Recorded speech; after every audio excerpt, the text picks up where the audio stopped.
오늘 하나님 말씀은 시편 90편 1절에서 12절까지 말씀입니다. 주여, 주는 대대에 우리의 거처가 되셨나이다. 산이 생기기 전 땅과 세계도 주께서 조성하시기 전 곧 영원부터 영원까지 주는 하나님이시니이다. 주께서 사람을 티끌로 돌아가게 하시고 말씀하시기를 너희 인생들은 돌아가라 하셨사오니 주의 목전에는 천년이 지나간 어제 같으며 밤의 한순간 같을 뿐입니다. 주께서 그들을 홍수처럼 쓸어 가시나이다. 그들은 잠깐 자는 것 같으며 아침에 돋는 풀 같으니이다. 푸른 아침에 꽃이 피어 자라다가 저녁에는 시들어 마르나이다. 우리는 주의 노에 소멸되며 주의 분내심에 놀라나이다. 주께서 우리의 죄악을 주의 앞에 놓으시며 우리의 은밀한 죄를 주의 얼굴빛 가운데에 두셨사오니 우리의 모든 날이 주의 분노 중에 지나가며 우리의 평생이 순식간에 다하였나이다. 우리의 연수가 70이요 강건하면 80이라도 그 연수의 자랑은 수고와 슬픔뿐이요 신속히 가니 우리가 날아가나이다. 누가 주의 노여움의 능력을 알며 누가 주의 진노의 두려움을 알리이까? 우리에게 우리날 계수함을 가르치사 지혜로운 마음을 얻게 하소서. 아멘. 우리 인생이 시한부 인생이면 어떻게 할 것인가? 내 인생이 얼마 살지를 못한다 그러면 과연 내가 무엇에 관심을 가지고 살 것인가? 1990년도에 나온 영화, 한국 이름으로는 죽기 아니면 까무러치기, 미국 원래 원제는 쇼타임, 짧은 시간, 그런 영화가 있었습니다. 아마 본 분도 계실 것이죠. 정년을 얼마 남지 않은 고참 형사 버트 심슨이라는 사람에 대한 그런 이야기입니다. 이 사람은 유능한 것하고는 거리가 먼 무사 안일주의, 그리고 월급이나 연금에만 관심을 가지고 있던 말년 경찰이었습니다. 그래도 어느 날 정기 검진을 받는 보고서가 다른 사람하고 바뀌게 됩니다.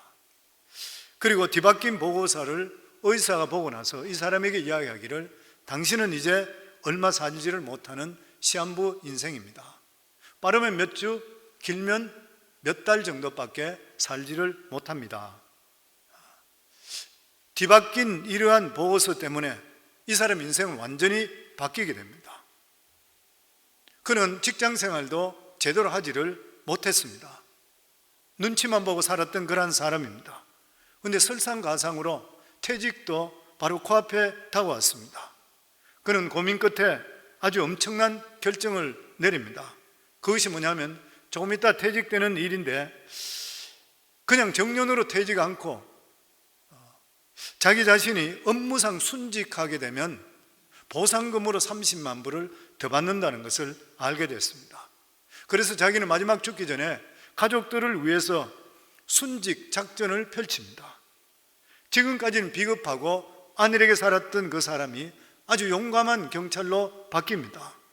생명의 위협을 무릅쓰고 위험한 사건에 뛰어든 이 버트를 보고 나서 동료들도 깜짝 놀라고 경찰서 전 직원들도 모두 다가 깜짝 놀랍니다.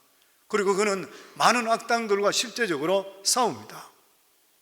싸우는 목적이 그들을 체포하려는 것이 목적이 아니라 그들의 총에 맞아 죽어야 되는데도 불구하고 얼마나 용감무상하게 싸웠든지 죽지 않고 계속적으로 공을 세우고 표창장을 받게 되는 것이에요. 그래서 그 영화 속에 보면은 왜 이리 죽기가 힘드냐 그러면서 투덜거립니다. 심지어는 잔인하기로 유명한 악당 두목을 혼자 찾아갔다가 그에게 죽지 않고 오히려 그를 체포해가 오는 일까지 생기게 됩니다. 그는 살아가면서 가족들과 대화를 별로 하지 않고 아내와 자식들 관계도 굉장히 사이가 좋지 않았습니다. 그런데 자기 인생이 며칠 남지 않았다, 몇 주 남지 않았다는 이야기를 듣고 나서부터 아내와 자녀들과 함께 대화를 하기를 시작합니다. 이러한 남편의 변화에 대해서 아내가 깜짝 놀라게 되고 너무 기뻐하게 됩니다. 그리고 결국 나중에 병원에 차고였다는 것을 알게 되는, 그래서 모든 것들이 다시 원상 복귀되며 자기 인생이 바뀌었던 그러한 이야기인 것입니다. 단순 코믹한 그러한 영화였었지만 죽음의 눈이 열리게 되니까 변하지 않는 사람이 없다는 그러한 교훈인 것입니다. 실제로 성도님들, 우리 인생에 1년의 시한부 삶밖에 살 수가 없다면 어떻게 하시겠습니까? 과연 이 세상 일이 전부인 것이고 하나님께 관심이 나중이 될 것인가요? 시간이 있을 때 우리 자신들의 삶을 점검할 수 있어야 됩니다. 원래 벌써 11월 달입니다. 12월이 되면 한 해를 결산합니다. 11월이기 때문에 가결산할 수 있는 그러한 시간이 될 수 있다고 생각됩니다. 셰익스피어는 이 세상을 연극의 무대라 그랬습니다. 모든 인간은 이 세상에 태어나 한 번 살면서 자기 인생을 연기합니다. 사람이 오래 살면 70, 80, 요즘 같은 시대는 100세까지 인생이 되기도 한다고 합니다. 그러나 거의 대부분 사람들은 제대로 한번 무대에 올라가 보지도 못하고 우왕좌왕 하다가 시간을 놓쳐버리는 경우가 대부분입니다. 그리고 무대에 올라가는 그런 사람들도 겨우 정신 차릴만 할 때에 다른 사람에게 떠밀려서 무대에 내려오는 경우가 태반인 것이요, 그 다음에 죽는 것이 바로 우리 인생인 것입니다. 그리고 우리 인생이 얼마나 허무한지를 모르는 것이요, 대부분의 사람들은 우리 인생이 어떻게 살며 어디로 가는지, 어떤 길을 가야 될지 모르고 죽어가고 있는 것입니다. 인생을 낭비하는 사람은 잘못된 인생관을 가진 그런 사람입니다. 어떤 사람은 태어날 때부터 많은 것을 가지고 태어났습니다. 또 어떤 사람은 그런 것들을 통해서 아니면은 고생은 했지만 돈을 많이 벌고 또 세상적으로 지위도 가지게 됩니다. 그러면서 보이는 게, 눈에 보이는 것만 생각하고 쾌락을 누리면서 합니다. 이러면서 자기 인생을 다 탕진해버리는 경우들도 많이 있습니다. 어떤 사람은 모든 일들이, 어떤 일들이 요행하게 잘 풀어져서 쾌락을 누리고 살았습니다. 그런데 최후의 심판대 앞에 갈 때에 세상에 살면서 저질적으로 쾌락을 누렸던 이런 것과는 비교할 수 없는 고통이 기다리고 있다는 것을 모르고 살아가고 있는 것입니다. 예전에 플레이보이 매거진을 창간했던 휴 해프너가 91살에 죽었다고 하는 뉴스와 함께 그는 평생에 2,000명이 넘는 여자와 함께 동침을 했다, 자랑스럽게 이야기했습니다. 그런데 과연 그에게 인생이 남은 것이 있을까요? 그리고 지금은 그가 무엇을 하고 있을까요? Heaven is so real 이라고 하는, 천국은 확실히 있다, 주남 토마스 여사가 적었던 그러한 책들을 아마 성도님 보신 분들이 있을 것입니다. 무려 천당에 17번 다녀왔던 그러한 사람입니다. 그리고 지옥에도 2번이나 예수님 따라가서 지옥문이 열리면서 성경에 나와 있는 그 말씀대로 지옥 안에서 불이 활활 타고 있는데 그 안에 들어있는 모든 사람들이 정말 불로서 소금치듯이 아우성치고 몸부림치는 그러한 모습들을 보았습니다. 그런데 갑자기 한 사람에게 조명이 비치듯이 포커스가 맞춰지는데 보니까 40살 때 죽었던 너무나도 착하고 좋은 자기 어머니였습니다. 뿐만 아니라 그 옆에 보니까 아버지도 있고 계모도 있고, 그리고 19살에 죽은 친구, 그리고 10년 전에 죽은 친구, 그리고 20세 죽은 조카까지 그곳에 있었습니다. 그러면서 그 지옥에서 손을 흔들면서 주나마 나 좀 살려줘, 주나마 나 좀 살려서 너무 고통스럽고 괴로우니 견딜 수가 없으니까 날 좀 살려줘. 이것을 보고 나서 그가 눈물을 흘리면서 가슴이 미어지는 것 같아서 옆에 계시는 예수님을 보니까 예수님도 눈물을 흘리고 있었다는 것이요. 주님 뭘 좀 해주세요, 우리 어머니 뭐 좀 해주세요. 그렇게 했을 때에 주님께서 말씀하시기를 이것만은 내가 할 수가 없단다. 육으로 난 것은 육이요, 성령으로 난 것은 영이니 성령으로 난 사람만이 천국 가고 육으로 난 사람은 모두 다가 쓰레기 영원한 불못에 탈 수밖에 없다. 너희 친어머니 친형제라 한다 하더라도 하늘의 법칙은 내가 어떻게 할 수가 없다. 누가복음 16장에 나와 있는 말씀 똑같은 말씀입니다. 아버지 아브라함이여, 제발 그 품속에 있는 나사로를 세상에 보내줘서 내 형제 다섯에게 이곳에 오지 않도록 하나님을 경외하며 살도록 전해주소서. 죽은 자가 다시 갈 수도 없을 뿐만 아니라 거기에는 선지자나 다 있는데 죽은 자가 다시 살아난다 하더라도 선지자들이나 그곳에 복음 전한 자의 말을 듣지 않는 자는 죽은 자가 살아나도 듣지를 않는다. 그러면서 이 주남 토마스 여사가 그렇게 합니다. 그러면 나를 왜 이곳에 보내줬습니까? 왜 지옥을 나에게 보여줍니까? 그렇게 하니까 예수님께서 말씀하시기를 사람들이 자기 부모, 자기 형제, 자기 친지, 자기 자식들 구원받지 못하고 있는데도 불구하고 사람들이 안타까워하지를 않는 것이라. 이 영혼이 불못에서 저렇게 고생하는 그런 모습을 보게 되고 이것을 네가 나가서 책으로 써서 간증하게 된다면 사람들이 그것을 보고 나서 자기 형제, 자매들, 자식들에게 복음을 전가할 것이 아닌 것인가? 그래서 네가 본 것을 그대로 책에 기록하라. 얼마나 많은 사람들이 잘못된 삶을 살고 있는지 모르는 것이요. 성도, 예수 믿는 궁극적인 목적이 어디에 있습니까? 우리가 이 세상 살면서 영혼이 잘된 같이 범사 잘되고 부귀영화도 누리고 형통하고, 물론 그것도 있지요. 그렇지만 그것은 차선이죠. 그건 두 번째인 것이요. 예수 믿고 구원받는 것은 영원히 죽지 않는 우리 영혼이 살아야 되잖아요. 영원히 살아서 천국 갈 것이냐 지옥 갈 것이냐 결정되는 것이요. 인생은 지나가게 되어 있는 것입니다. 우리 인생에 가장 중요한 게 뭐예요? 가장 꼼짝 못하는 게 뭐예요? 죽음이잖아요. 죽음 앞에 가면 꼼짝을 못하게 되는 것입니다. 죽음은 절대로 피할 수가 없어요. 누구든지 피할 수 없습니다. 한 번은 반드시 당하게 되어 있는 것이요. 시편 18편 4절에도 보면 사망의 줄이 나를 얽고 불의의 창수가 나를 두렵게 하였으며 수월의 줄이 나를 두르고 사망의 올무가 내게 이르렀도다. 다윗이 고백입니다. 죽기 일보 정도의 상태인 것이요. 내 인생이 이제 끝이구나. 사실 죽음만큼 반갑지 않는 그런 손님은 없습니다. 또 사람이 죽을 때에 엄청난 고통을 수반하고 죽는 경우들이 많이 있습니다. 저는 목회하면서 보면 어떤 분들은 편안하게 죽지만 어떤 분들은 진짜 고통 속에 죽는 거 봤습니다. 그래서 우리는 죽음이 무섭습니다. 더욱이나 죽음은 사랑하는 사람과 영원히 헤어지는 것이요, 다시는 이 세상에서 사랑하는 사람 만날 수가 없는 것이요, 더욱이나 죽고 나면 나라는 존재가 영원히 잊어집니다. 아무리 사랑했던 사람, 아무리 유명했던 사람, 아무리 무엇을 많이 가졌다 하더라도 세월이 지나면 다 잊어지게 되어 있는 것이요. 그 때문에 사람들은 죽음을 모두 다가 두려워하는 것입니다. 그런데 실제적으로 더 두려운 것이 뭐냐면은 죽음 이후에 무엇이 기다리는지를 아무도 모른다고 하는 것이요. 저는 많은 분들에게 복음을 전가할 때에 죽고 나면 천국과 지옥이 있습니다, 예수 믿지 않으면 구원받습니다, 그러면은 많은 사람들이 저 이야기하기를 죽으면 끝이지 무슨 그런 소리 해요. 죽으면 끝이래. 그럴 때마다 내가 그분들에게 항상 반문합니다. 죽음을 끝이라는 거 확실합니까? 확실히 개런티해요? 죽고 나면 끝이라는 것, 아무것도 없다는 거 개런티 하십니까? 그러면 거기서 개런티하고 확실하는 사람 한 사람도 못 봤습니다. 그냥 죽으면 그만이지 뭐 이 정도밖에 못해요. 모르기 때문에 그래요.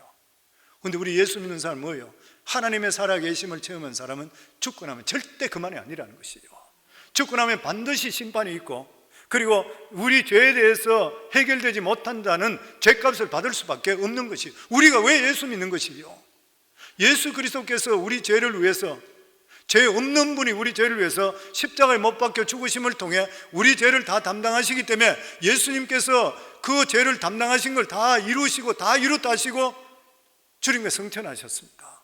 그래서 우리 모두 다가 죄가 있는데도 불구하고 예수 그리스도를 믿음을 통해 내 죄가 천국 법으로 볼 때에 예수님과 옮겨 졌기 때문에 내가 죄 있는데도 불구하고, 죄인인데도 불구하고 천국 나라 책에는 내가 의인으로 기록되어 있기 때문에 천국 가는 것이에요. 그거 아니고 다른 방법이 없습니다.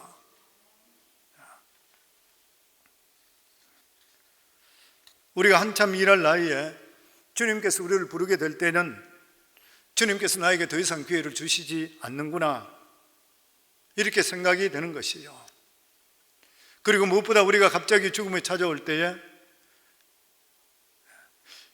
가장 아쉬운 것이 뭐냐면, 내가 지금 이 상태에서 주님을 만나게 되면 내어놓을 것이 없다는 거예요. 주님을 위해서 내가 한 것이 무엇이냐는 거예요. 내가 얼마나 헌신하며 살았냐는 거예요. 내가 진짜 예수 안다고 하는데도 불구하고 내가 주를 위해서 산 것이 무엇이 있느냐는 거예요. 주님께서 무엇을 기뻐하는 삶을 내가 진짜 살았냐는 것이에요. 그래서 우리가 죽음이 다가오면 우리 모두 다가 아쉬움밖에 없게 됩니다. 내가 이렇게 살 걸. 그래서 우리 성도들은 죽음에 대해서 사실 진지하게 생각하는 시간이 꼭 필요한 것이요. 왜냐하면 그 시간이 자기 자신에 대해서 가결산하는 그러한 시간입니다. 마지막 결산이 주님 앞에 설 때잖아요. 그 전에 우리 자신들을 가결산할 수가 있어야 됩니다. 오늘 그 시편 90편은 기독교적인 인생관에 대해서 말씀하고 있습니다. 그리고 이 시편 분위기는 전도서와 거의 비슷합니다. 그런데 성경적인 인생관을 단지 인생이 짧다, 허무하다는 것으로 말씀하지를 않습니다. 성경에서 인생의 허무한 이유가 무엇인지 분명하게 지적하면서 이러한 허무한 인생을 살지 않기 위해서 우리가 어떻게 해야 되는지 길을 제시해 주시고 있습니다. 그러면서 우리들에게 주시는 첫 번째 말씀이 뭐냐면, 하나님을 인정하지 않고 사는 삶은 반드시 험하다. 나중에 1절에 보면, 주여 주는 대대 우리가 거처가 되셨나이다. 주님께서 우리 살아가는 삶의 모든 인생에 살아가는 거처를 제공해 주신 것이요. 우리는 대기권 안에 살고 있습니다. 대기권에 살고 있기 때문에 해로운 빛을 차단해서 우리 인간들이 편안하게 이 세상에 살 수 있게 하는 것이요, 하나님께서 다 해주시는 거예요. 우리 인생에 진짜 중요한 요소들, 필요한 것들은 주님께 다 제공해 주시는 것이요, 하나님의 은혜가 보호하게 살고 있는 것이요.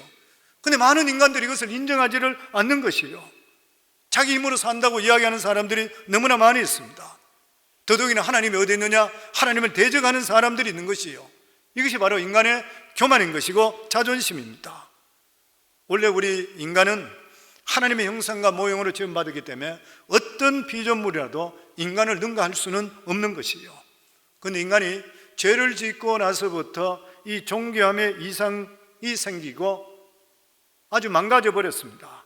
자존심으로 인해서 인간이 마땅히 인정해야 될 자기 자신도 인정하지 않고, 감사하지도 않고, 하나님도 인정하지 않는 그러한 삶을 살고 있는 것이요. 그러면서 2절 말씀에 보면, 산이 생기기 전, 땅과 세계도 주께서 조성하기 전 곧 영원부터 영원까지 주는 하나님이시니이다. 이 세상에 아무것도 없을 때 그때도 하나님께서 존재하셨다는 것이요. 하나님이 만드신 이 땅에 수많은 사람들이 태어났다가 죽었다는 것이요. 그렇다면 이 땅의 주인은 누구십니까? 하나님이시잖아요. 우리 인간은 하나님이 만드신 이러한 무대에서 잠깐 동안 연기하고 무대에서 내린 후에 하나님 앞에서 평가받는 배우와 똑같은 것이에요. 사람들은 자기 자신의 하루하루의 모든 삶들이 하나님 앞에서 채점받고 있다는 것을 모르고 살아가요. 하나님께서 우리가 이 세상에 살고 있는 것은 하나님 앞에서 최선의 명연기를 펼치길 원해요. 하나님 앞에서 우리 자신의 삶이 최고의 걸작품의 삶을 사는 최선을 다하기를 원하고 있는 것이요. 그런데 사람들은 우리가 매일매일 살아가는 삶이 하나님 앞에 연기하는 삶이라 생각하지를 않는 것이요. 그러면서 오늘 시편의 말씀은, 우리 인생은 원래 흙으로 지어졌다, 티끌이다, 그리고 티끌은 티끌로 돌아가게 되어 있다. 우리 인생은 흙으로 지어졌잖아요. 그리고 흙으로 돌아가는 것이 우리 인생이에요. 장례식에 보면 더 절실히 느껴지는 거예요.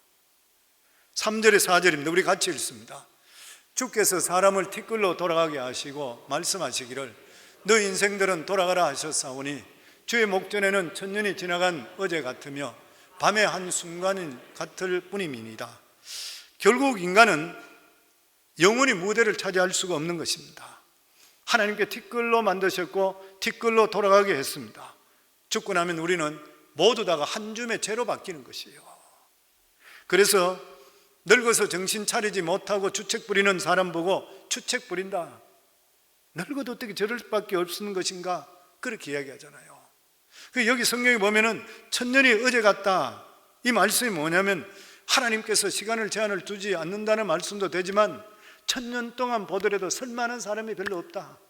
하나님 보실 때에 이스라엘 백성들이 40년 광야길에 들어갔다가 설만한 사람, 살아나온 사람 몇 명 없었잖아요. 다 죽어버렸습니다. 수많은 사람이 있다 하더라도 하나님 눈에 드는 사람이 그렇게 많지를 않는 것이요. 하나님께서는 지금도 믿음의 선진들도 믿음으로 살아가는 사람들을 보고 있고 박수치고 있는 것이요. 그래서 히브리서 12장 1절에 보면 이러므로 우리에게 구름같이 허다한 정인들이 있으니 모든 무거운 것과 얽매이기 쉬운 죄를 벗어버리고 인내로서 우리 앞에 당한 경주를 하며, 믿음의 삶은 경주의 삶이고, 우리들을 지금 천국에서 수많은 믿음의 선진들 우리 주님께서 보시면서 우리가 믿음으로 바로 살고 믿음의 절개를 지키고 하나님 뜻 가운데 바로 살면 박수치고 있는 것이에요. 잘한다, 잘한다, 너 정말 잘한다, 이렇게 어려운데도 불구하고 너 믿음 지켰구나, 진짜 잘한다. 우리가 바로 살지 못하게 될 때 수많은 관중들이 보면 얼마나 안타까워하는 것이에요.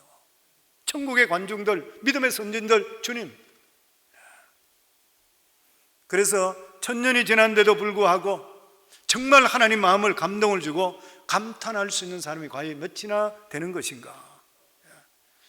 하나님께서 우리 각자에게 얼마나 소중한 삶을 주셨는데, 천하보다 더 귀한 영혼을 우리에게 주셨는데, 우리에게 맡겨진 그 삶 동안, 살아가는 삶 동안 내가 정말 하나님 앞에 어떤 연기를 펼치고 있는 것인가. 그래서 욕심을 버려야 되는 거예요. 욕심 때문에 명연기를 펼치지를 못하는 경우가 많이 있습니다. 우리가 아름다운 인생이 되기 위해서는 바른 길을 찾을 수가 있어야 되는 것이요. 그리고 그것을 찾았다 그러면, 진리가 확실하다 그러면 혼신을 다해야 되잖아요. 성도님, 예수 믿는 것이 오직 구원의 길이고 하나님 살아계신 것을 믿으시는가요? 그러면 혼신을 다해야 되잖아요. 그게 진리고 생명이라 생각하는데 왜 거기에 투자를 하지 않아요? 왜 거기다 적당히 살고 있는 것인가요? 하나님께서 내가 살려주겠다, 이 말씀대로 살면 내가 책임지겠다 하는데도 불구하고 왜 두드리기면 두드리고 그 길로 가지 않느냐는 거예요. 인생은 이 세상에 살 때에 잘 나갈 때는 대단한 것이 보입니다. 대단히 위대한 것이 보이는 것이요. 그러면 전성기만 끝나게 나면 평범한 인생이 돼버린 것이고, 그렇게 흠할 수가 없는 것이요. 그리고 그 사람 죽고 나면 아무것도 기억하는 사람 없습니다. 이게 바로 우리 인생이라는 것이요. 그러면서 10절에 보면 우리 인생이 얼마나 짧고 험한가에 대해서 우리에게 말씀해 주고 있습니다. 우리 10절 말씀 같이 읽습니다. 우리의 연수가 70이요 강건하면 80이라도 그 연수의 자랑은 수고와 슬픔뿐이요 신속기간이 우리가 날아가나이다. 사람이 70 산다 그러면 옛날로 이야기하면 장수한다, 장수의 복을 받았다, 그렇게 이야기합니다. 요즘 암에 걸린 사람이 얼마나 많이 있습니까? 병들었다 하면 암이 아닌가 깜짝 놀라는 것이에요. 암 걸리지 않고 살아있는 것, 살아가는 것이 얼마나 복인지 모르는 것이에요. 그런데 의사들이 말이, 인간은 나이가 들면 어떤 종류의 암이든지 피할 수가 없다 그럽니다. 그런데 오늘 성경에 보면 이 성경에는 80까지 살았다 그랬어요. 그 사람은 장수의 복을 누린 그러한 사람입니다. 근데 본문이 뭐라 그럽니까? 그 연수의 자랑이 수고와 슬픔뿐이고 신속기간이 날아간다. 세월이 그렇게 빠르다는 것이에요. 오늘 성경이 지적하는 것은 우리 인생은 실제로 많은 것을 해낸 것 같은데 막상 끝나고 보면 아무것도 남는 것이 없다는 것이에요. 그래서 많은 사람들이 인생을 안개라 그래요. 안개가 잔뜩 껴 있을 때는 대단한 것 같은데 사라지고 나면 흔적이 없어집니다. 이게 바로 우리 인생이라는 거예요. 우리 인간이 하나님으로부터 그렇게 많은 복을 받고 많은 능력을 받고 70년, 80년 산다고 하더라도 모래성을 쌓는 것과 똑같은 것이라. 성경 가만히 생각해 보세요. 우리가 만약 예수님 모르고 믿음 안에 살지 못하고 몇십 년 살았다 그러고 마지막 결산한다 그래 보세요. 얼마나 끔찍스러운 일입니까? 저는 중간에 예수를 믿었기 때문에 생각을 자주 합니다. 내가 만약 하나님을 만나지 못했다 그러면 사업적으로 해서 어느 정도 돈을 벌고 여행도 많이 다니고 집도 더 좋은 집 사고 좋은 차 사고 사람들에게 인정받고 그 정도로 했을지는 모르겠죠. 그런데 그 모든 인생 나이가 들면서 다 지나가 버리잖아요. 그리고 내가 결산날에 오게 될 때에 내 했는 것이 무엇이에요?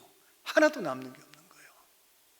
근데 정말 우리가 예수 믿고 하나님 바라보고 지금까지 왔는 걸 생각할 때 우리에게 예수 그리스도로 말미암아 천국의 소망을 두고 살게 만들어 주시고 또 매일매일 살아가는 삶에 성령과 동행할 수 있는 이 삶은 이 세상 어떤 것과도 바꿀 수 없는 너무나도 소중한 것이에요. 예수 믿고 구원받고 은혜 속에 매일매일 사는 것, 이게 천국의 삶이잖아요. 이 이상 더 귀하고 기쁜 일이 어디 있어요? 하나님을 의지할 수 있게 되고, 내가 외롭고 힘들고 어려워도 내가 주님께 매달릴 수가 있게 되고, 그래도 부족한 가운데 믿음 안에 살겠다고 몸부림쳤고, 이 세월들 그거 없이 살은 사람은 나중에 가보면 뭐 하겠어요?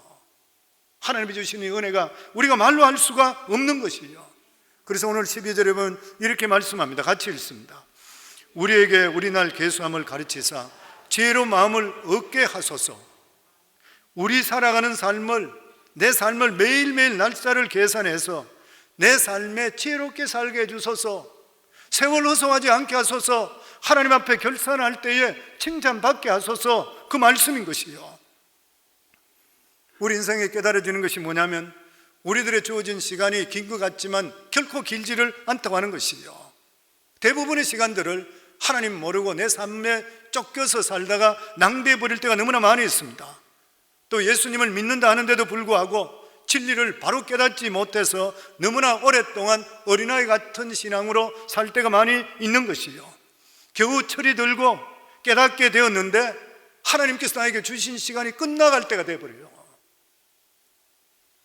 우리는 한 시간도 낭비할 수가 없는 것입니다. 그리고 하나님께 주시는 이러한 귀한 기회를 사람 눈치 보지 말고 하나님 뜻 가운데 살아갈 수가 있어야 되는 것이요. 믿음으로 하나님을 기쁘게 할 수 있는데 죽을 힘을 다해서 하나님 뜻 가운데 살아갈 수가 있어야 되는 것이요.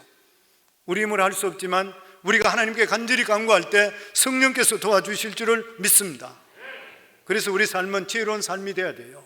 이 지혜로운 삶에 대해서 에베소서 5장에 대해서 어떻게 사는 것이 지혜로운지에 대해서 몇 가지를 우리에게 말씀해 줍니다.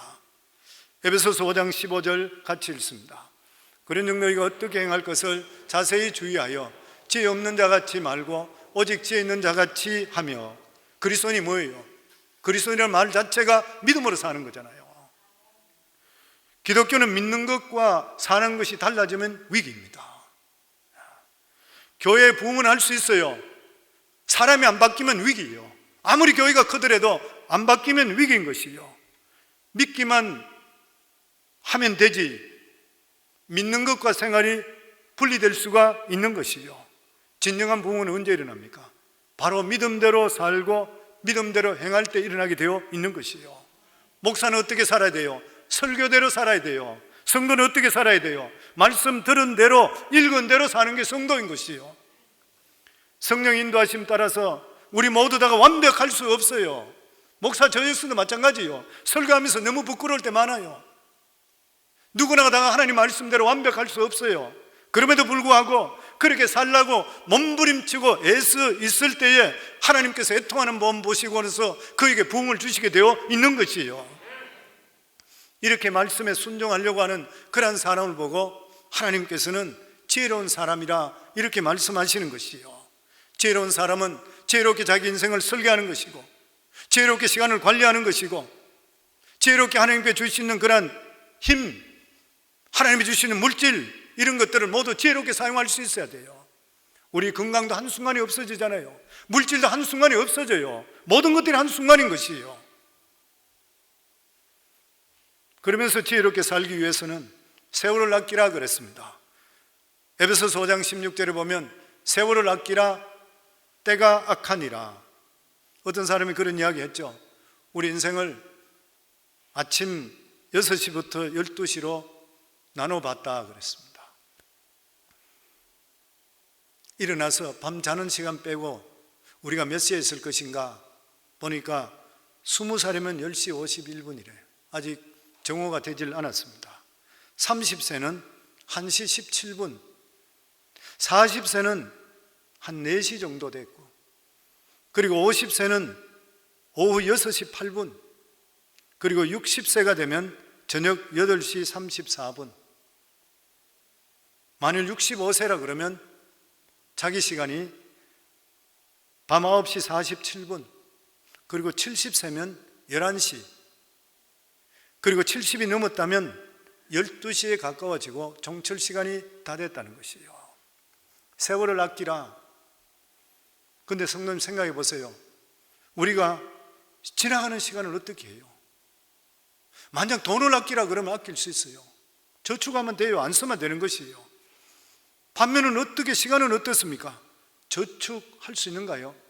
안 쓴다고 시간이 머물러 있는가요? 안 그렇잖아요. 쓰든 안 쓰든 시간은 지나가게 되어 있습니다. 잘못 쓰든 잘 쓰든 시간은 휙휙 지나가게 되어 있는 것이에요. 비유로 이야기한다면 시간이 계속적으로 죽어서 무덤에 파묻히는 것이에요. 시간은 죽어가는 것이에요. 우리 인생도 같이 죽어가는 것이에요. 그래서 여기 세월을 아끼라는 것은 그 시간을 다시 살려내라는 거예요. 시간을 살려내라. 바로 이 시간이 구속, 시간의 구원인 것입니다. 그래서 여기 세월을 아껴라, 헬라어 원문에 보면 이 엑사고라조라 그래요. 이 말씀의 뜻이 뭐냐면 구속한다, 돈을 주고 산다, 이런 뜻이요. 우리가 구원받는 것을 보고 구속한다 그러잖아요. 예수 그리스도의 보혈의 피로 구속받았다. 이 원뜻이 뭐냐면 로마의 노예 시장에서 노예 값을 주고 사는, 속전을 주고 사는 행위예요. 그러니까 예수 그리스도의 보혈의 피를 대신 흘려주심을 통해 우리를 속전을 주고 샀다, 이 말인 것이에요. 그래서 우리가 구원받는 것이에요. 여기 시간을 아낀다는 것은 시간이 끊임없이 죽어가는데 시간을 건져내라는 거예요. 구원해내라는 것이에요. 다시 말하면 죽음의 시간을 생명의 시간으로 살려내라는 것이에요.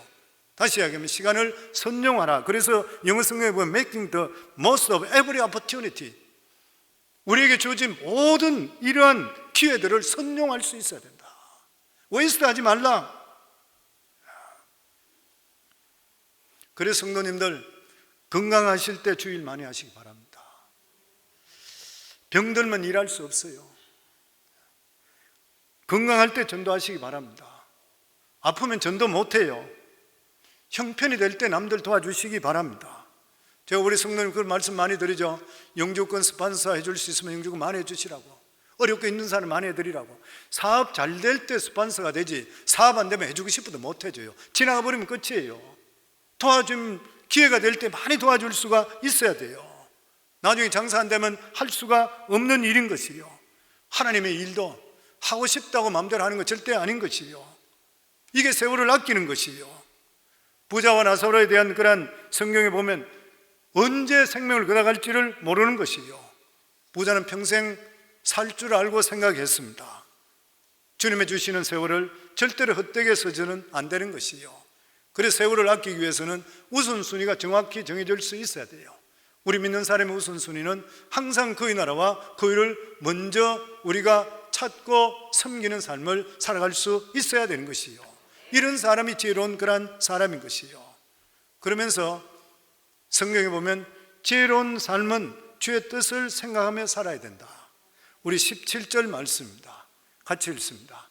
그러므로 어리석은 자가 되지 말고 오직 주의 뜻이 무엇인가 이해하라.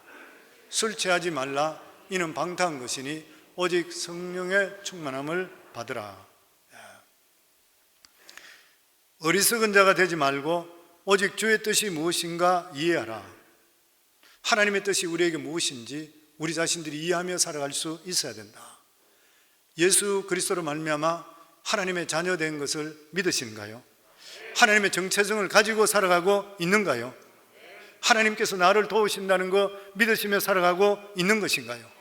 베드로전서 2장에 보면 너희는 택하신 족속이요 왕같은 제사장 거룩한 나라 소유된 하나님의 백성이라 그랬어요. 이러한 자긍심을 가지고 살아가고 있는 것인가요? 우리가 잘 알고 있는 그러한 사람입니다. 옛날에 부시 대통령 때에, 아들 부시 때에 그 국무장관도 했었고 안보 담당 보장을 했던 콘달리사 라이스, 흑인 여성이죠. 이 분이 골프대회 최고 군인 조지 어거스타에 거기에 80년 만에 여성 회원으로 처음 들어갔던 그러한 사람, 인종차별이 가장 심했던 알라바마에 태어났던 그러한 사람, 당시 그의 아버지는 성공회 목회자로 목회하고 있을 때에 콘달리사 라이스는 예수 그리스도로 말미암은 확실한 정체성을 가지고 신실한 기독교인으로 자라났습니다. 비록 나이가 어리고 피부가 검었지만 백인들에게 인종차별 당하고 있었지만 항상 마음속에 나는 하나님의 자녀다, 하나님은 나를 차별하지 않으신다, 하나님은 나와 함께 하신다, 확실한 신앙을 가지고 있었기 때문에 열등의식이나 좌절의식을 한 번도 가진 적이 없다는 거예요. 성도님, 이게 얼마나 중요한지 몰라요. 우리 예수 믿는 사람은 하나님의 자녀라, 나를 살려주는 분도 하나님이시다, 나를 일으키는 분도 하나님이시다, 사람이 아니라 이거 확실히 가지고 있을 때 우리 자신들이 열등의식을 갖지 않게 되는 것이에요. 10살 때 부모님과 함께 복음 전파 교육을 위해서 이 여행을 하면서 최종 목적지가 워싱턴 DC였는데, DC 가서 백악관을 구경하는데, 백악관에 그 당시만 하더라도 백인들만 들어가게 하고 흑인들은 출입을 불이했다고 합니다. 그래서 바깥 철장 사이로 백악관을 보는 것이요. 이때 라이스는 자기 아버지에게 그렇게 이야기했답니다. 아빠, 제가 지금은 백악관에 들어가지 못하고 밖에서 구경하지만 그것이 피부색 때문이죠, 우리가 검기 때문이죠. 그렇지만 두고 보세요, 내가 반드시 들어갈 것입니다. 10살 때 백악관에 들어갈 것을 굳건히 마음에 가졌는데 그 후 25년 후에 정말 백악관으로 들어가게 됐죠. 2001년도 안보 보좌관이 되었고 2004년도에 미국 국무장관이 되었습니다. 그러면서 그런 말을 했습니다. 어떠한 어려움일지라도 단지 신앙으로 해결하자는 마음뿐이다. 저는 모든 사물을 긍정적으로 바라봅니다. 무슨 일이 있어도 신앙으로 바라보고 내가 흑인이든 백인이든 어떠한 형편이 있든지 그런 것으로 인생을 바라보지 않고 긍정적으로 바라봅니다. 우리 그리스도인들은 예수 안에서 새로운 신분을 가지는 것이요, 그래서 우리 교회에서 항상 강조하듯이 어떤 환경, 어떤 처지에 들어 우리가 긍정적으로 고백할 수 있어야 되고 긍정적인 말과 그리고 말을 할 수가 있고 믿음을 가질 수 있어야 돼요. 그러면 하나님의 역사는 우리 속에 나타나게 되어 있는 것이요. 그러면서 그녀는 그렇게 이야기했습니다. 내 인생에 살아갈 때 어떤 것을 결정하든지 간에 하나님의 뜻이 무엇인지, 오늘 성경 읽은 대로 오직 주의 뜻이 무엇인지 이해하라, 주님의 뜻이 나에게 가장 중요했습니다. 그렇게 고백합니다. 9/11 테러 사건 후에 대통령 측근들과 함께 캠프 데이비스 별장에 모여서 후속 조치를 했다 그래요. 전 세계 눈이 캠프 데이비스에 다 몰려 있을 때입니다. 김국 모임을 가지고 마치 교회 임원들이 모인 것 같이 수련회처럼 진행했다 그래요. 합심 기도한 후에 그 당시에 법무부 장관인 존 애쉬크래프트가 피아노를 치는 것이 어메이징 그레이스, 나 같은 죄인 살리신, 그거 치는 것이에요. 그때 사람들이 모두 같이 어메이징 그레이스를 찬양해요. 라이스는 눈물을 흘리면서 같이 찬양했다 그래요. 그러면서 전쟁의 여부를 결정하는데 나중에 뉴스위크의 인터뷰에서 그렇게 이야기했습니다. 기도할 때 하나님께 무엇을 간구했습니까? 그래서 그렇게 이야기했습니다. 사람들은 흔히 내가 기도할 때 탈레반을 쳐야 하는지 후세인을 제거해야 하는지에 대한 하나님의 뜻을 구하는 것을 생각합니다. 그러나 나의 기도 내용은 언제나 한 가지입니다. 바로 내 뜻과 내 의지로 결정하지 말게 하시고 하나님의 길을 걸어갈 수 있도록 해 주소서, 한 가지뿐입니다. 미국이 참 괜찮은 나라잖아요. 저는 이런 거 보면서 우리들에도 소망이 있고 우리 자녀에게 소망이 있다고 믿습니다. 하나님께서 이 나라는 하나님이 세우신 나라잖아요. 누구든지 간에 믿음 잘 가지고 하나님 뜻에 합하시면 하나님께 이렇게 세워주실 줄을 믿습니다. 하나님의 뜻이 무엇이냐? 그러므로 어리석은 자가 되지 말고 오직 주의 뜻이 무엇인가 이해하라. 그러면 18절에 보면 술 취하지 말라, 이는 방탕한 것이니 오직 성령으로 충만함을 받으라. 성경에 보면 지혜로운 것과 어리석은 것을 두 가지 말씀합니다. 지혜롭지 못한 것은 술 취한 상태예요. 술 취한 사람은 사리 분별을 못합니다. 왜냐하면 술이 그를 지배하기 때문인 것이죠. 술 취한 사람의 결과는 방탕이라고 그랬어요. 지혜롭지 못한 사람, 어리석은 사람의 모습이 술 취한 사람이라고 그랬어요. 그럼 지혜로운 사람의 모습은 어떤 것이요? 술 취하지 말라, 이는 방탕한 것이니 오직 성령의 충만함을 받으라. 지혜로운 사람의 모습은 성령 충만한 상태인 것이요. 오늘 여기 성경에 보면 성령 충만을 받으라를 한 번이 아니라 계속 받으라, 받아야 될 이유가 있어요. 마태복음 13장에 보면 어떤 사람이 주님을 만났습니다. 예수를 영접했어요. 그러니까 자기를 잡고 있던 귀신이 떠나갔어요. 근데 귀신이 나가서 돌아다니다가 거처할 데가 없어서 옛날 집이 어떤가 돌아가 봤더니만 집이 깨끗이 청소되고 주인이 없어요. 아무도 거주하질 않아요. 그러니까 너무 잘 됐다고 해서 악한 귀신 7가지 더 데려와서 그 집에 거주하게 됐다고 그랬어요. 그래서 예수님께 말씀하시기를 이 사람 지금 형편이 그전 형편보다 훨씬 못해졌다고 그랬어요. 성도, 우리가 예수 믿는다고 하는 것은 예수 그리스도를 영접함을 통해서 우리가 세상에 속했다가 육에 속했다가 영으로 바뀌게 됐습니다. 그런데 이 속을 비워놓으면 안 되는 것이에요. 여기다가 성령의 충만함으로 채워놓을 수가 있으셔야 돼요. 그래서 우리 삶에는 끊임없이 성령 충만을 사모할 수가 있어야 돼요. 사탄이 틈타지 못하게끔 성령의 지배를 받으며 살아갈 수가 있어야 돼요. 이러한 성령 충만을 받게 될 때에 우리 삶에 2가지 현상이 일어납니다. 내적인 열매와 외적인 열매가 맺혀요. 내적인 열매는 성령의 9가지 열매, 인격이 바뀌는 거예요. 우리 다 같이 갈라디아 5장 22절 23절 같이 읽습니다. 오직 성령 열매는 사랑과 희락과 화평과 오래 참음과 자비와 양성과 충성과 온유와 절제니 이 같은 것을 금지할 법이 없느니라. 예수 믿고 구원받고 성령 충만하면 우리 삶 속에 성령의 9가지가 열려요. 인격이 바뀌는 것이요. 예수 믿고 나서 성격이 옛날식으로 똑같고 하나도 안 바뀌었다 그러면 입으로는 구원받은지 모르지만 그 사람 진짜로 구원받은 사람 아니에요. 하나님의 성령이 우리 속에 거하면 반드시 성령 따라가게 되어 있습니다. 성령의 모양으로 바뀌게 되어 있는 것이에요. 그것이 내적인 열매예요. 그리고 외적인 열매가 무엇입니까? 전도의 열매입니다. 내가 구원받은 이 은혜 견딜 수가 없어요.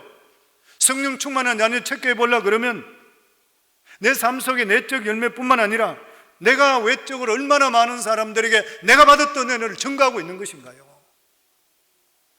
우리 성도님 늘 그런 말씀드리죠. 저는 그 말로 항상 마음을 가지고 있기 때문에 그래요.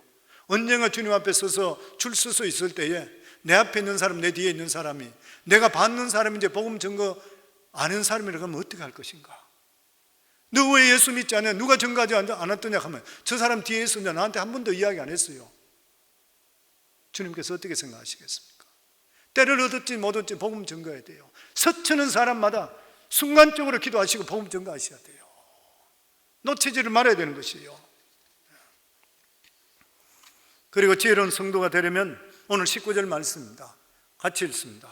시와 찬송과 신령한 노래들로 서로 화답하며 너희의 마음으로 주께 노래하며 찬송하며. 무슨 말이에요? 시와 찬송과 신령한 노래로 서로 화답하고 서로 노래하며 찬송이 뭐예요? 예배 중심적인 삶을 살아가는 거예요. 예배 중심적인 삶. 하나님께 세상에 사람을 창조한 이유가 됐어요. 이사야 43장 21절에 보면 이 백성은 나를 위하여 지었나니 나의 찬송을 부르게 함이라. 하나님께 예배드리게 하기 위해서인 것이요. 예배에 힘쓰기 위해서, 예배에 힘쓰는 것이 우리 사람의 본분이라는 거예요. 우리 교회 자꾸 예배 중심, 신앙 중심 그렇게 말씀드려요. 이게 뭐냐면 예수 믿고 구원받은 하나님의 자녀들은 예배 중심적으로 사는 게 사람의 본분이에요. 성도는 얼마나 교회 중심적으로 살고 있습니까? 세상에 가장 안전하게 피할 곳이 어디에 있습니까? 이 세상에 하나님의 내실과 같은 것이 어디에 있는 것이요? 하나님의 말씀으로 모이는 성령의 그리고 성도들의 공동체입니다. 시편에 보면 이것을 보고 지존자의 은밀한 곳이라 그랬어요. 이 세상에 가장 안전한 것은 성도들이 모이는 하나님의 말씀으로 함께하는 교회인 것이요. 왜냐하면 우리에게 가장 중요한 것이 뭐냐면은 영혼이고 믿음이기 때문에 그런 것이에요. 이 세상에 아무리 마귀가 미친 듯이 날뛴다 한다 하더라도 교회의 신실에 속해지는 그러한 성도들의 믿음은 절대로 빼앗을 수가 없는 것이에요. 그리고 영혼이 잘 되면 반드시 범사에 잘 되게 되어 있는 것입니다. 그래서 영혼이 가장 안전하게 맡기는 것이 어디인 것입니까? 이 세상은 교회밖에 없는 것이에요. 바로 하나님의 말씀이 살아있는 움직이는 그러한 교회인 것입니다. 교회가 영적으로 다 살아있는 것은 결코 아닌 것이요. 하나님 말씀이 막혀있는 교회는 영혼이 병들 수밖에 없는 것입니다. 그래서 그 말이 맞습니다. 인생의 방황은 예수님, 하나님 만나면 해결되고 신앙의 방황은 좋은 교회 만나면 해결된다. 저는 맞다고 생각돼요. 성도님들 평생에 살아갈 때 내가 예배 중심적으로 살고 있는가? 신앙 중심적으로 살고 있는가? 성전 중심적으로 살고 있는가? 초점을 맞춰 들어갔어요. 계속 맞추셔야 돼요. 이스라엘 백성들 성도님, 누누이 말씀드리듯이 이스라엘 백성들 출애굽하고 40년 동안 광야길에서 하나님께서 훈련시킨 것이 딱 그거잖아요. 성막을 만들어 놓고 12지파를 둘러 세워놓고 나서 성막이 움직이는 대로 같이 따라 움직여요. 움직이면 같이 따라 움직이고 서면 같이 서고. 무엇이에요? 예배 중심, 성전 중심, 계속적으로 40년 동안 훈련시킨 하나님의 백성으로. 그리고 무장대에 나와서 가나안 땅을 차지하게 되잖아요. 우리 성도님들도 이렇게 무장되어 있으면 반드시 세상에도 승리하게 만들어 주시는 것이요. 그리고 지혜로운 성도가 되려면 마지막으로 감사생활을 하라 그랬습니다. 20절 5장 20절입니다. 같이 읽습니다. 범사의 우리 주 예수 그리스도의 이름으로 항상 아버지 하나님께 감사하며. 모세오경을 읽어보면 출애굽 이스라엘 백성들이 광야길에서 하나님께 몇 번 징배를 받는데 그 이유가 뭐냐면 원망입니다. 민수기 21장에도 보면 그들이 물이 없고 어려울 때마다 하나님께 원망했어요. 그래서 하나님께서 불뱀을 보냈습니다. 그랬을 때에 고린도서 10장 10절에 보면 저들 중에 어떤 이들이 원망하다가 멸망하는 자에게 멸망하였나니 너희는 저희와 같이 원망하지 말라. 성도, 우리들은 아무리 환경이 어렵고 힘들다 하더라도 하나님 원망할 수 없어요. 우리 같은 자, 영원히 멸망하는 짐승과 같은 우리들을 예수 그리스도의 보혈의 피로 말미암아 하나님께서 우리 건져주시고 재용산 받고 하나님 자녀 삼아줬어요. 우리는 병들어 죽는다 하더라도 우리 죽고 나면 천국 가요. 아무리 가난하고 어렵고 힘들게 살고 내가 바닥을 친다 하더라도 잘못되더라도 나는 주님의 자녀예요. 하나님께서 우리에게 허락하신 이 귀한 은혜는 우리가 만입이 있다 하더라도 다 감사할 수 없습니다. 그래서 성경의 사도 바울은 우리 보고 범사에 감사하라 그래요. 우리는 감사할 밖에 없어요.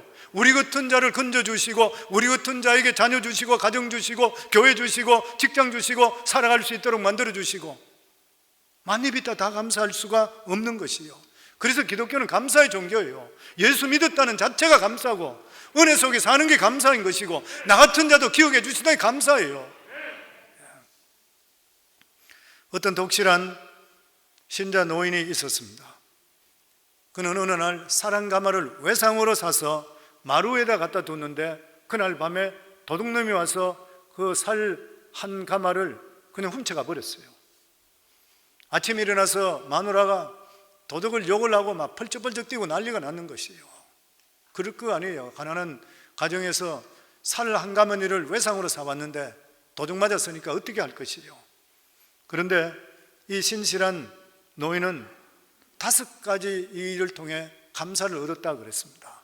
그 첫째가 뭐냐면 감사할 것은 남은 도적질하고 사는데 나는 도적질하지 않고 살게 해주신 거 감사했다 그래요. 두 번째가 뭐냐면 사람 말도 얻기 힘든 이 세상에 살 한 가마니를 외상으로 얻을 수 있는 심령을 가지고 있다는 것에 감사했다 그래요. 세 번째가 뭐냐면 방 안에 두었으면 좋겠지만 마루에 두어서 실패했으니 좋은 경험 주셔서 감사하다 그랬다 그래요. 네 번째가 뭐냐면 육신의 양식은 잃어버렸어도 영혼의 양식을 잃어버리지 않았으니까 감사한다 그랬어요. 다섯 번째 감사가 외상으로 얻어온 살이라도 남의 것을 잃어버리지 않고 내 것 잃어버렸으니까 감사하다 그랬다 그래요. 성도님들, 감사하는 사람은 감사하지 않을 것이 없어요. 감사하지 않는 사람은 아무리 좋은 것이 있어도 감사하잖아요. 우리 예수 믿는 사람은 어떻게 살아야 된다고요? 99가지 부정적이고 원망할 일이 있더라도 한 가지 감사할 일이 있으면 그거 붙들고 사는 것이에요. 그러면 99가지가 감사로 바뀌게 되어 있는 것이에요. 이게 예수 믿는 사람이요, 우리 예수 믿고 구원받은 하나님의 자녀들인 것이요. 오늘 하나님께 우리에게 말씀하십니다. 너희 인생을 절대로 낭비하지 말라. 우리 인생은 잠시 지나가는 것이에요. 한순간에 얼마나 빨리 가는 것이 몰라요. 30대 정신없이 살죠. 40대 좀 안정되는 거지요. 50대 돼버려요. 그리고 60대 되고, 그리고 70대, 그리고 80, 그리고 이 세상 떠나는 것이요.